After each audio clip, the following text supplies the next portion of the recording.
This is episode 627 of the Rio Grande Foundation's Tipping Point, New Mexico. I'm Paul Gessing. And I'm Wally Drangmeister. I'm president of the Rio Grande Foundation, New Mexico's free market think tank. You can find out more about the foundation at riograndefoundation.org. Wally, it's another week and more excitement going on here this summer in New Mexico. But first thing out of the chute is something that, us econ policy nerds and wonks find to be interesting. Let's just say that.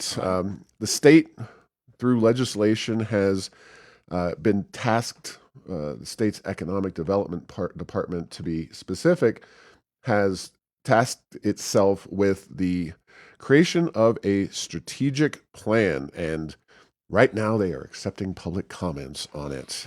So you can go to errorsofenchantment.com and find out more details. But I'll run through each of their 6 challenges, and then we can talk about the pluses, minuses, and kind of things that they may not be quite getting right here.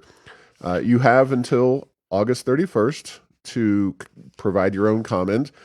I'm not implying that any comment is going to magically change the direction of the universe or the legislature, but I do think it's always good to make sure that our views are adequately represented in these processes. And it literally less than 5 minutes easy if you'd like to participate. So again, this is from the Economic Development Department.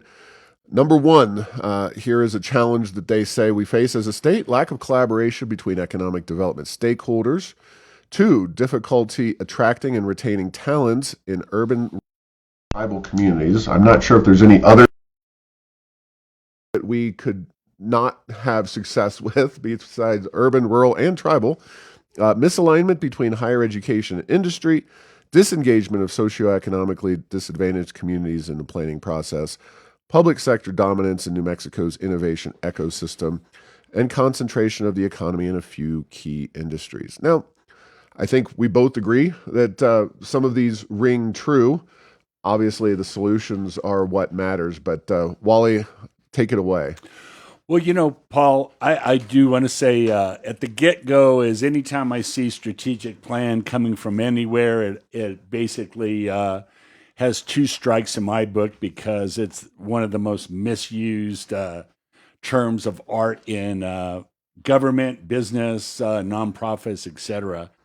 And so, yeah, are these things issues? Well, maybe they are, maybe there aren't. But it's like, okay, what would it really take to have a more vibrant economy in New Mexico? I think these beyond what some of the root causes are for what would really make New Mexico economically vibrant. And so, if you gloss over all those, and believe me, those of you who listen to the podcast will not be surprised by these. There are things like crime rate, quality of the education system, access and to doctors and healthcare.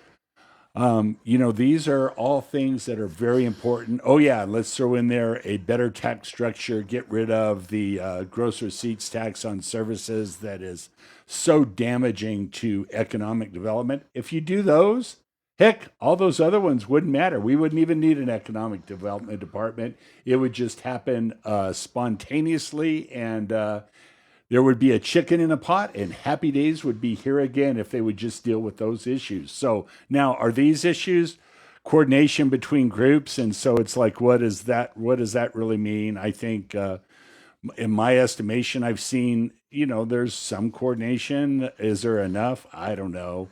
And then involvement of disadvantaged communities.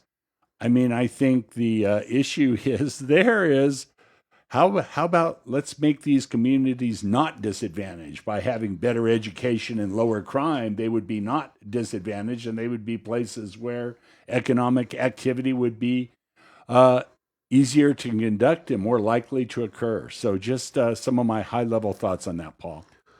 Yeah, so no surprise that you and I are on a similar wavelength, but tackle things in a little bit different direction, angle.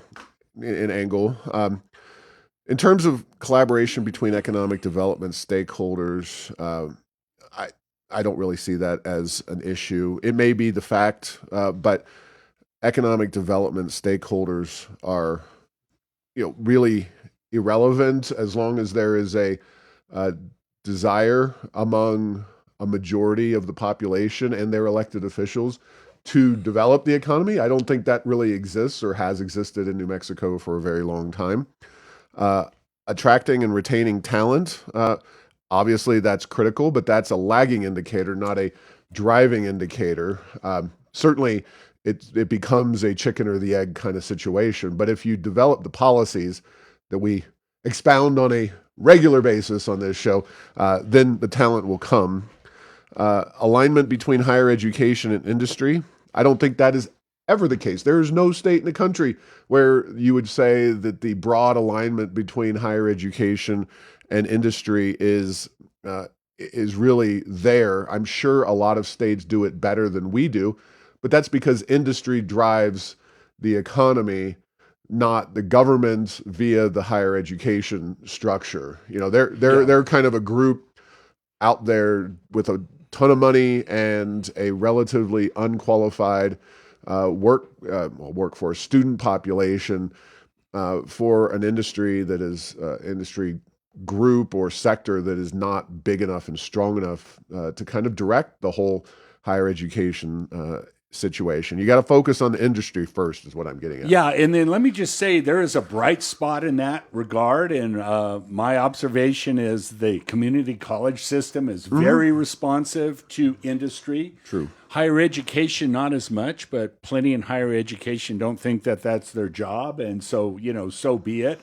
But here's the thing: is that alignment between industry and education means that there aren't limitless degrees that you can get your degree in that industry would even find useful in any way, shape, or form, or at a minimum in sufficient numbers. So it's like if you're a philosophy major, for example, Paul, or heaven forbid, a French literature major, could you have some writing skills that might be useful? Could you have some thinking skills? Yes, but that is not necessarily the short route to meaningful employment in the world of commerce. And then add to that the fact that there's the double-edged sword is you don't get what you want, you get what you incentivize. So it's not that hard to get a higher education in New Mexico and not pay for it yourself. And if somebody's paying for it, maybe you're less inclined to take a more commercial orientation to what you're getting your degree in. It's like, let's just get my degree in this. So those are a couple of thoughts I had on that topic. So Sure.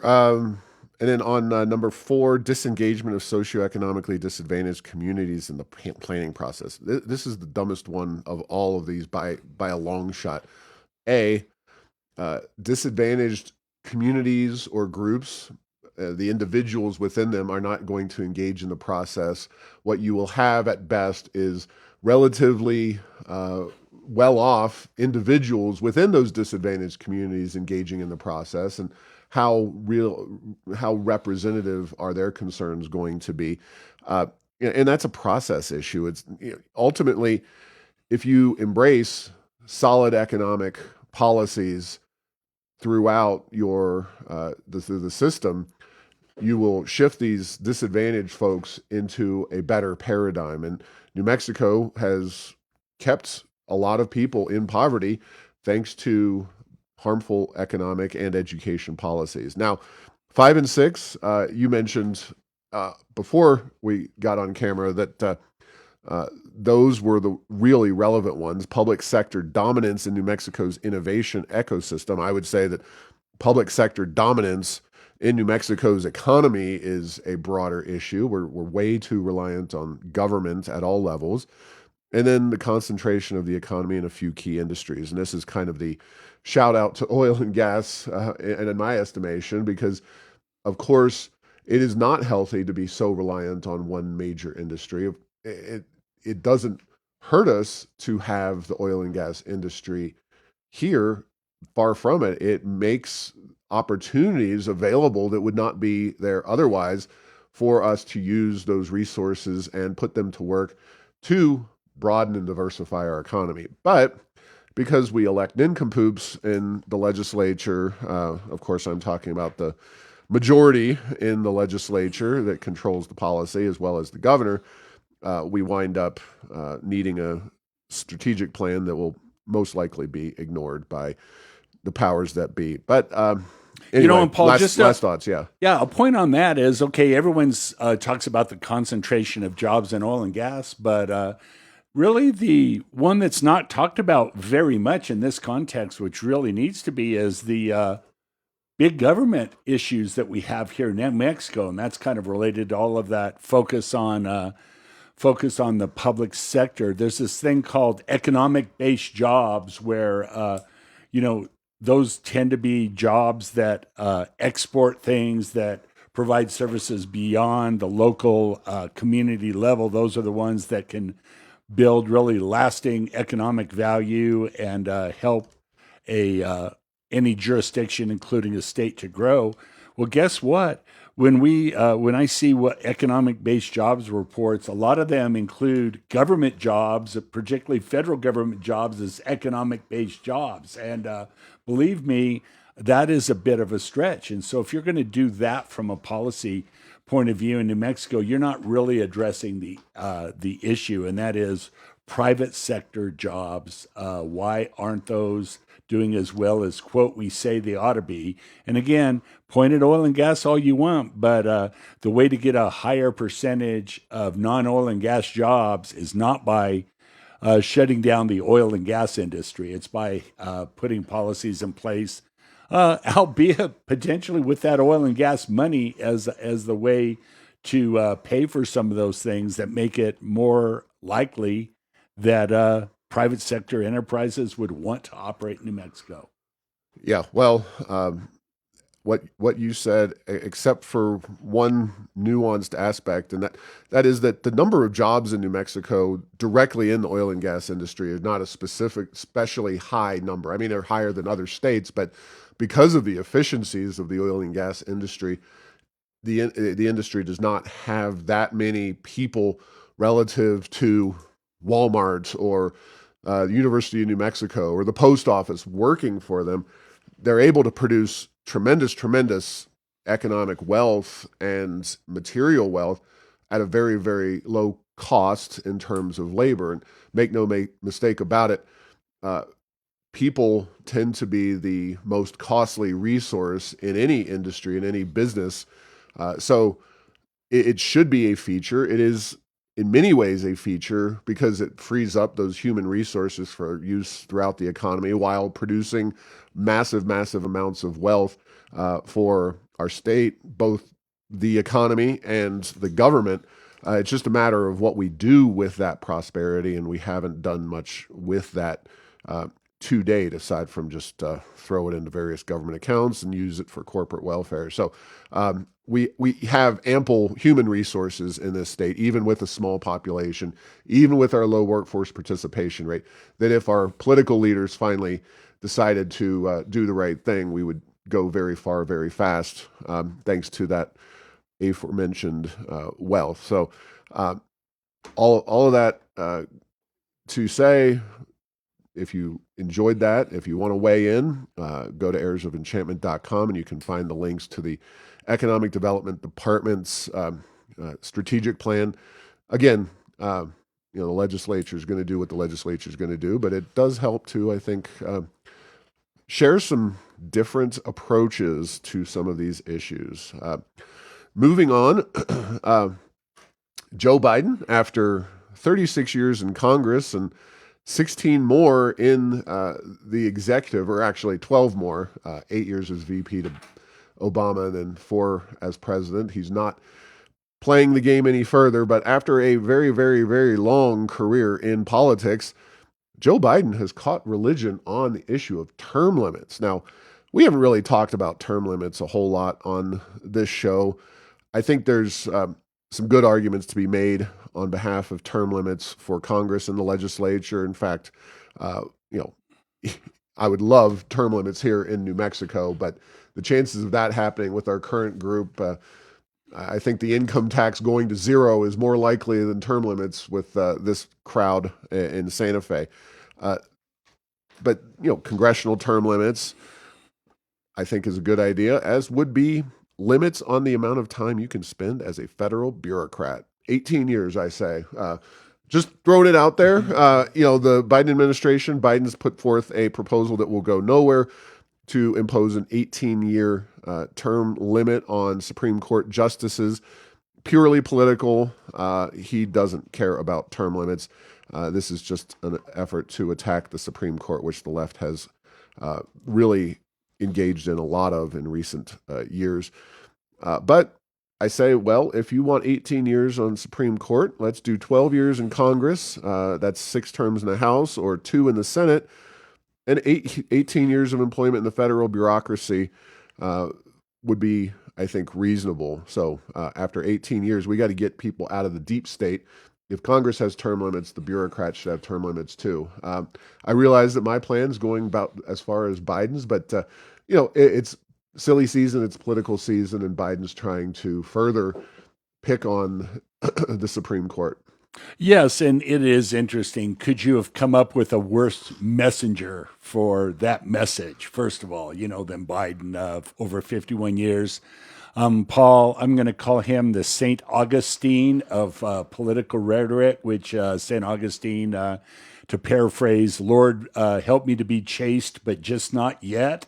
And Biden is like, help me to be term limits as soon as I've spent my whole life in working in government. Let's not let anyone else come in the door to do it, because now that I'm not there, heaven forbid, what would happen? Other people might govern differently than I would. So, just very interesting. And as you say, this is silly season. And it's good to know that we now have 2 plans that won't go anywhere, the guessing plan and the Biden plan. And so we'll see how this progresses. But it's interesting. These things always sound good. But boy, when any government looks at putting forth term limits, the people that are actually there voting on that tend to have a kind of a born-again conversion to maybe we don't need those term limits because I like being a legislator, I like being a bureaucrat, and so forth.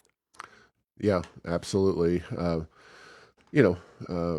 limits are something that I've had a long career of observing and watching, and Washington, D.C., and going back a few decades, there was a real push, and potentially there was going to be congressional term limits, but the Supreme Court of the United States invalidated them.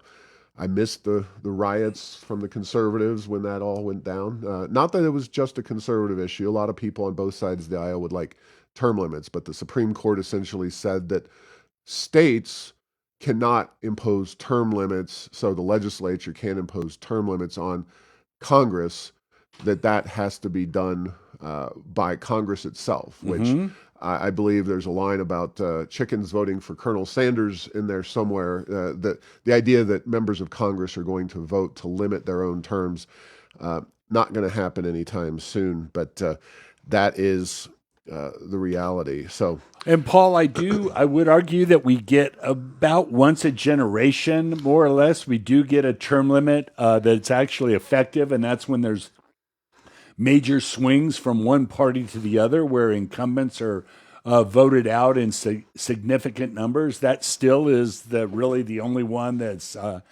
going to happen. And believe me, that's always on the table. It just doesn't happen often. But when it does, it can make a dramatic change in the makeup of the legislative bodies, both at the federal level, at state levels. And sometimes things change because of that. Exactly. All right. A new report from the San Francisco Federal Reserve claims that the massive shift in recent decades from people living in colder climates around the United States to warmer places in the Sun Belt is stalling out or even reversing itself. And you're never going to believe it, but they blame climate change, and I took the effort to look at this paper. Also looked at a report on the paper by Yahoo Finance. That's how I found it. And the headline from Yahoo Finance is "Climate Change is Ending the Sunbelt Boom." Color me skeptical. First and foremost, according to the Census Bureau, July 1, 2022 to July 1, 2023, the 6 of the 10 fastest growing states are actually in what would be called the Sun Belt. Those are places like Texas, Tennessee, North Carolina, Georgia, and Florida. States, I don't know weather-wise if these are the very, very hottest places. Certainly Mojave Desert in California, so you get that kind of thing where a state with very warm temperatures, Palm Springs, if you will, in a state that is enacting left-wing and hostile policies to economic freedom. But those are some of the fastest growing states. You can find hotter places. Certainly, Arizona is, at least from that one single year, not among the very, very fastest, but still a fast growing state. Nevada, another state in that boat. So how do our friends in Texas, because they've had some growth, and by the way, it's a little bit warm in most places in exactly, Texas, yeah. So they were looking at county level data, and I just don't think you can find credible county level data to say, this is the very hottest county in America, and it used to be growing quickly, and it's not growing quickly anymore. I didn't go in and individually take the county level data. I think the state level data is both more relevant to electoral concerns, broader economic concerns, and is more representative because I don't think average Americans are sitting around and saying, well, I want to live in the middle of the Mojave Desert. If you've been to the Mojave Desert, it is a very desolate area, not because it's super hot, just because that's a place that people don't want to live. I don't think climate change is driving that particular factor. However, the thing that made me want to talk about this, well, first and foremost, New Mexico is a state with a great deal of diversity in its temperature, in its climate. You find Las Cruces, which is quite warm in my estimation, Hobbs, Carlsbad, places where it gets quite warm. And those places are growing okay, but overall New Mexico's not growing very fast and hasn't for decades. But this is the line from Yahoo Finance. Southern states might still be gaining population for reasons other than weather. Some have no state income taxes and friendly regulatory policies that draw businesses and workers. Elon Musk, for instance, recently said he's relocating his headquarters for Tesla and SpaceX from California to Texas. Labor unions are less entrenched in the South, which has drawn many foreign auto manufacturers and other type of manufacturers. Therefore, that I know it's climate change. Yeah, Paul, it's climate. Everything's climate change. So to the extent that states, Arizona's, I think, a great example. Arizona has been a pretty rock-ribbed conservative state. It is still living on the not fumes at this point, still living on the laurels of its free market policies. But if the Katie Hobbs ilk of left-wing Democrats really takes hold and is able to enact bad public policies there, then Arizona will be in trouble. California is definitely in trouble, and that is a Sunbelt state with a lot of hot weather. New Mexico, on the flip side, has missed out on decades of this economic boom, but we have weather that's beautiful and sunny for all climates. If you like the Las Cruces or the Hobbs or the Carlsbad temperatures, by all means, go down and live in there, or move up to Albuquerque here, or you can still have the sunny weather and the cooler temperatures of Santa Fe.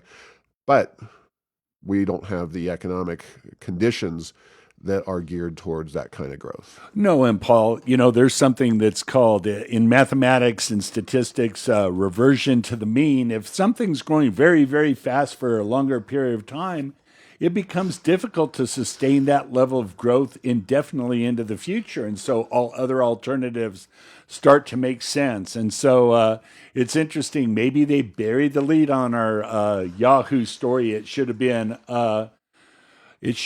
Southern states' economic policy continues to be driver of population trends in the United States. Might have been a better headline than the one they selected. So, Yeah, I think it is safe to say that economic policy is at least as important, if not more important, than weather. Now, if you can get the twofer, that's great. New Hampshire is a very free state. It's also much more in the cold, bleak area of our country, but relative to other places in cold, bleak areas of our country, New Hampshire does quite well. So, hey, and Paul, I just would like to run a quick list of a couple that just come to mind. These are cities that have grown tremendously over the past few decades, and let's talk about the weather in them. Houston, huge growth, horrible weather. Atlanta, huge growth, horrible weather. And let's talk about places that, despite horrible policies and horrible weather, are still big, if not growing. Is Chicago growing because of its weather? No, it has horrible weather. You freeze to death. New York City. And so, is weather, it's a factor, but we in New Mexico, I think, give it way too much value with regard to what really happens where people will move. And I think we've proven that because we like to pride ourselves as having some of the nicest weather in the country, and we certainly aren't the largest growth in the country. And just a couple of those examples. Well, in Florida, all of Florida, I would say weather horrible in Florida. It's hot, it's humid. There's sometimes a few months in the winter where it's quite pleasant to be there. Most of the time, it's terrible. And believe me, Florida has flourished despite their challenges on the weather front and the climate front. well, I'll just make it simpler, Wally. I'll say that Phoenix, perfect example of a city that I missed one because I was going for humidity. Okay. Yeah. So no, that's where my mind was. But believe me, having almost died of heat stroke just walking from my house to my car in Phoenix on several occasions, I'm with you there. I do not envy the weather of the Phoenicians. I believe that's how they say who they are. Relative to Albuquerque, I will take Albuquerque, even Las Cruces weather, which is warm but not nearly as warm as Phoenix weather, much, much better. And yet, New Mexico is constantly crushed in terms of population shifts by the state of Arizona, which really, by and large, means the Phoenix area, because Flagstaff, lovely area, growing, much, much cooler because it's up the mountain. But still relatively small. Yeah, smaller area. Yeah, and Tucson, which is the redheaded stepchild of Arizona next to Phoenix, is very similar to Phoenix in many, many respects. And I know, certainly heat-wise. send your hate. Call me and send me your hate if you're a Tucson resident who disagrees with that. So that was not meant to be offensive, just the facts. All right. I've had a little time to think about the governor and her plans with the crime session and the failure of said session, and her threats to possibly bring the legislature back, which I would bet against, especially given how close we are to the election. But the governor's now out doing town hall meetings. Of course, at the Rio Grande Foundation, our primary issue is not crime, but anybody who looks at basic public policy understands that we have serious crime issues in New Mexico, and they are at once affected by all aspects of our state public policy regime, and they are also creating problems in our economic policy and our social policies here in New Mexico. And so I just wanted to throw this out there because it's one of those areas that at least there's some philosophical. This is kind of like the issue where the left will say, well, we need to diversify our economy, not be so reliant on oil and gas. And I will say, yes, and we can do that by X, Y, and Z. And the left says, we don't have any good ideas on that. So I write, solving New Mexico's crime problems more complicated than new laws. First and foremost, you got to have people willing to enforce laws. And the Legislative Finance Committee did a report. You can find it where my post is over at Heirs of Enchantment. But if you're familiar with the Legislative Finance Committee's website, you can go to their update on crime in New Mexico and Bernalillo County, where they specifically call out the lack of enforcement of laws in the largest county, at least population-wise, in New Mexico. So they write, and the Legislative Finance Committee, the criminal justice system in Bernalillo County has an accountability gap where arrests, criminal convictions, and prison admissions do not keep pace with trends in criminal activity. Duh. That is, and why do we laugh is because that's putting into bureaucratic speak, Yes. ideas like catch and release. Okay, we do catch and release. That's what that's saying. Catch and release creates problems with crime. Yes, we know that. That is true. Thank you for stating it in a polite way. Yes. So, of course, the governor is out with Mayor Keller, touting her. She was doing that in advance of the special session. It's kind of like your criminal lineup is there. There's been a murder, and you've got 10 people that you are suspecting of it. Well, Mayor Keller's actually the guilty party, not of murder, but of allowing the murders to happen. He is the most guilty individual in our crime issues, at least here in Bernalillo County and Albuquerque, followed by, of course, the police chief, followed by the DOJ, and then the judges who, many of whom the governor herself has appointed, who are catch and release judges. So there's that. And then I cite a different LFC report from April of 2024, in which, and we've discussed this on the air, labor force participation correlates with economic growth, crime reduction, and increased average per capita earned income.